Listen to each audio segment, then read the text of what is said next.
بينما كنت طبعا أنا في طريقي إلى مدينة الجميل حتى وجدت الكتائب في منطقة مزرق الشمس. عندي زملائي غادي وأصدقائي بلغتهم، عندي ناس في الفترة هذيك بتاع الثورة كانوا طبعا ناس كبار ويطلبوا في أسلحة ويبقوا يشتروا مقارين هيك كرتوش وكذا.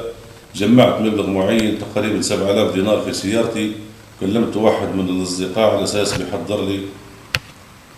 بيحضر لي طبعا مقارين، وماشي على أساس أنا بجيبهم منه طبعا بدون موعد، لأن يعني ما أتوقع لما شدوني أنا بأن فيها على أساس موعد والله في كمين. صراحة أنا عن نفسي ما فيش الكلام هذا، باعتبار أنا ماشي لشخص معين، ماشي بنسلم له مبلغ وبناخذ المقارين الكرتوش وبنجيبهم للناس اللي كلفوني بالكلام هذا.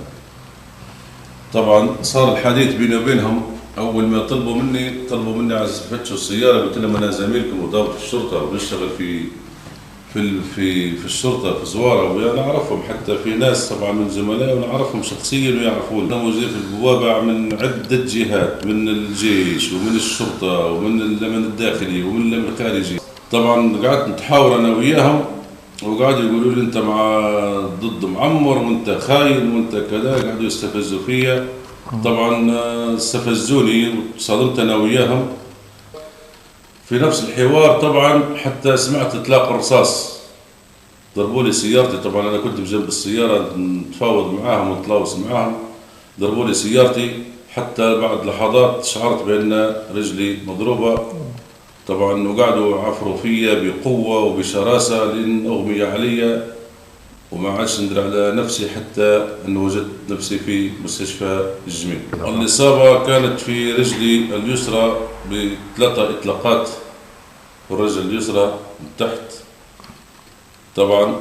وزي ما قلت لك انا طبعا لما ضربوني قعدت نتعافر انا وياهم والدم ينزف حتى اغمي علي ورفعوني لمستشفى الجميل. بعد ما طبعا داروا لي العمليه طلعوني للصاله، وجدت الكتايب بكثره، ضمن محمد صوار في زهير الطبيب تابع الاستخبارات.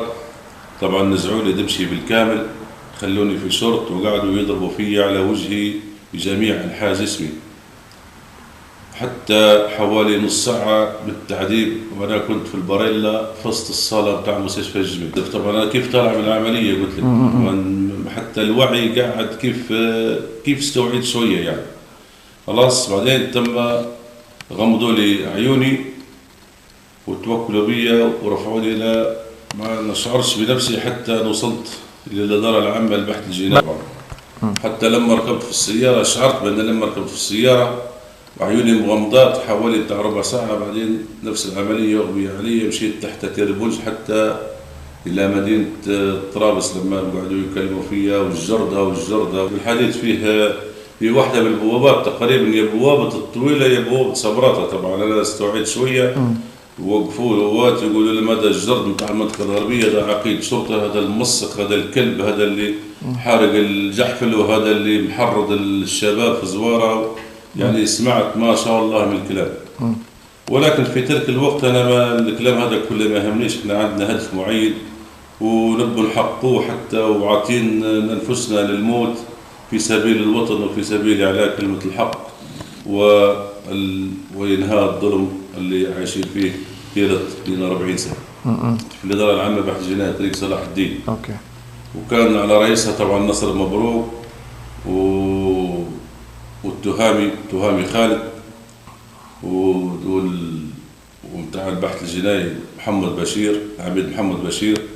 داري اللجنة تم طبعا قاموا بالتحقيق معي، حولوني لمكان ثاني حوالي للساعة 6 الفجر في التحقيق في عذاب. أنا قاعد في شرط كيف طالع، بمجرد ما استلموني قعدت حوالي يمكن ربع ساعة مقعمز، أخي مش مقعمز، وقفوني حوالي ربع ساعة.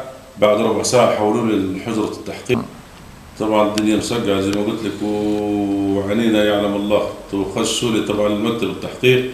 طبعا لما شافوا رجلي هيك وقعدوا يحققوا معي هيك شفوين، بعدين مدولي حطوني على بطني هيك، مدولي دليل، وجابوا جميع الحاجات بتاع التعذيب، جابوا العصي وجابوا الهراوات وجابوا الحديد، من يعني لين حوالي الساعة 6 ولا 6 ونص كيف لوحوني في السجن داخل. وقعدت حوالي 3 أيام وأنا ممدود الفراش، لا أكل لا شرب، وسط الصالة من أثر التعذيب وطبعا من أثر العملية. وقعدت 21 يوم في الإدارة العامة للبحث الجنائي، طبعا بدون أدوية وبدون أي شيء. يوم 21 يوم تقريبا والله يوم 23 تقريبا والله يوم 24/3 رفعوني لعين زارة. طبعا حولوني يوم 23 إلى عين زارة، بعد حطوني في شلة انفرادية حوالي 22 أو 23 يوم بدون تحقيق طبعا. وكانت طبعا رجلي متأثرة ومن غير أدوية. تكلمنا في كذا واحد باجي يجيبوا لنا دواء ولا مضاد حيوي، لا حياة لمن تنادي.